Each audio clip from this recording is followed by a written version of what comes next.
Good morning, YouTube, fellow gamers. How y'all doing today? Hey, a few things you guys gotta do before the start of the video. Make sure to hit that subscribe button and turn on the bell notification so you don't miss out on any future content. Also, like or dislike this video so I know if you guys are enjoying the content. And last but not least, as you guys can tell from the thumbnail on the video, we're going to be talking about the NBA. So comment in the comment section below who your favorite team is. Being born and raised in San Diego, you know I got to root from them LA Lakers, 2019-2020 NBA champions. Let's go, baby. Laker Nation, turn up in the comment section below. Who is the GOAT?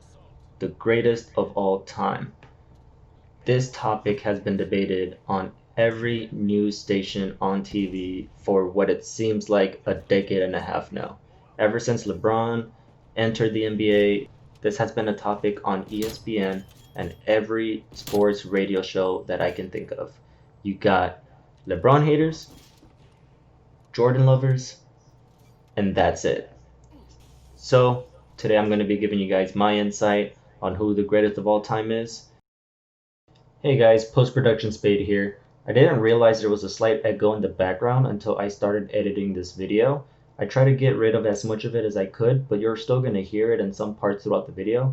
I hope it's not too much of a bother. Get it corrected by the next video. Hope you guys enjoy.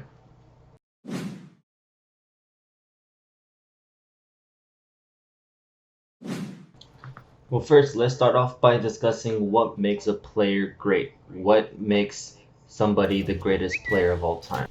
Is it statistics? Is it most NBA championships won? Is it who holds the most records?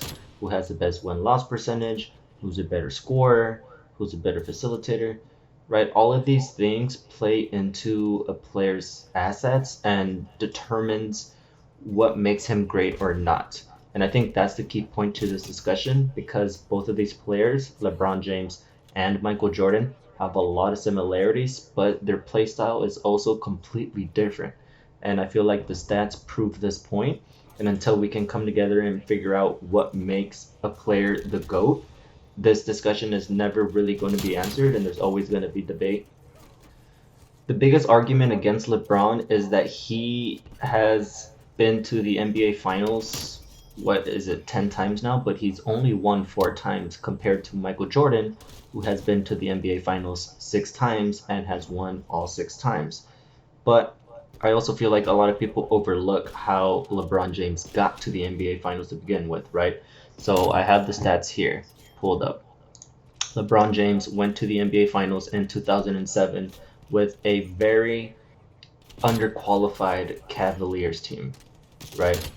LeBron James essentially carried this team to the NBA Finals, and he went up against the San Antonio Spurs, who at the time was led by Tim Duncan, Tony Parker, and Manu Ginobili.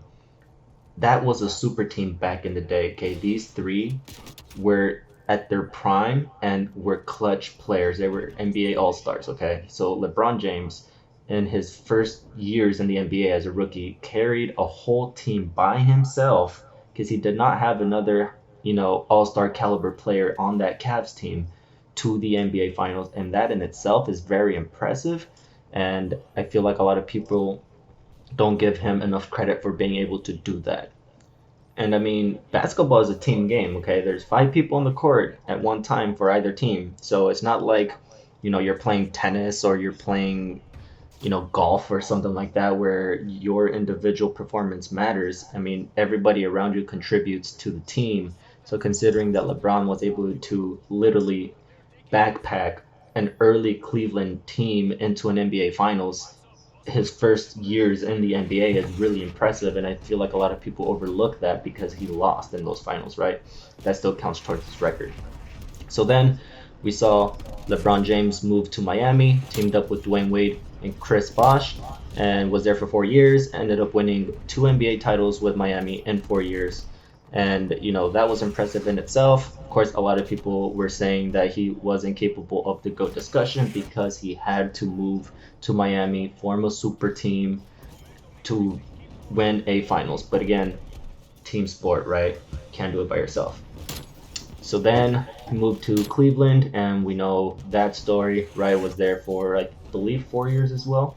Teamed up with Kyrie Irving and Kevin Love, and he ended up winning one NBA Finals there with Cleveland and lost, I believe, 2-3 against the Warriors, which, let's face it, that was another super team, right? All of those all-star caliber players. Now, I was born in 1996, never got to see Michael Jordan play, but my dad did, and he speaks very highly of Michael Jordan. And of course, Michael Jordan is everywhere, right? He has shoes, a bunch of commercials. Everybody talks about he's the greatest of all time, this and that, right? But a lot of people, I feel like, don't realize that Michael Jordan, when he entered the league in, let's see, I have it pulled up here, in 1985, he did not reach an NBA Finals until 1991. Okay, that is 5 to 6 years of not making it to the finals. In fact, he wasn't even close to coming into the finals until the introduction of Scottie Pippen into the Bulls roster in 1987, where they started reaching the conference finals. Okay, LeBron James, the first 4 years of his career, carried that Cavaliers team to a NBA Finals appearance, and although he might have lost, and carried that team by himself, something that Michael Jordan was not able to do. Now, looking over the playoff statistics here that I'll pull up on the screen because nobody cares about the regular season, you can see, well, first of all, it's important to note that LeBron James has played 3 NBA seasons more compared to Michael Jordan, so that's why these numbers are, dramatically different. But for the most part, you can see a trend here. LeBron James, total points scored, 7,400 compared to Michael Jordan's almost 6,000. Rebounds, right, 2,300 compared to Michael Jordan's 1,100. Assists, 18 compared to Michael's 10, or 1,000, sorry. And then steals, blocks, games, you can see there the differences. And I feel like these statistics really tell a story about these two players and how dramatically different they are, although they have a lot of those similarities, right? LeBron James is a bigger player. He's a lot stronger. He likes to drive to the basket when he needs to score, but he also puts more emphasis around being a facilitator and passing the ball and getting his teammates involved, which, playing a team game, I feel like is more important because he makes the players around him better. He gives them opportunities to score the basket, right? Wide open threes. He just makes the team better. Michael Jordan also had that, but he did put more emphasis around scoring. He was a scorer. He liked to shoot the basket. He was the guy, right? The last second, game was on the line. Michael Jordan was the guy who had the basketball in his hands. LeBron James, although he takes the opportunity, really isn't known for being a clutch player. And again, this kind of goes back to what I discussed earlier in the video. What makes a player the GOAT? What attributes does he need to really be considered a GOAT? Although I also feel like the era that you were born in plays a big role into who you think the GOAT is, because if you were to ask, people, older generation people that watch Kareem play, for example, I know a lot of people that would say Kareem is the greatest of all time, and then the generation before my time, which would be my father's time, would say that Michael Jordan was the greatest of all time because they watched him growing up. What, in my opinion, plays a big influence into this, because for me, although I never got to see Michael Jordan play, I'm looking at all of the statistics, I'm looking at all of this evidence that points to LeBron James being the best. And of course, me growing up watching LeBron James play and watching Kobe Bryant play and all of these NBA, great players. So I feel like that really you can't change somebody's mind when they grew up watching this player, right? This player might be their idol, might be their inspiration, it might be who they looked up to. And for those people, it's hard to admit that, there might be somebody that's better. Keep in mind, LeBron James is not even my favorite player. He's not even in my top 5 favorite players. But there's no denying greatness when you see it, and there's no denying that LeBron James, thus far, is the greatest player of all time.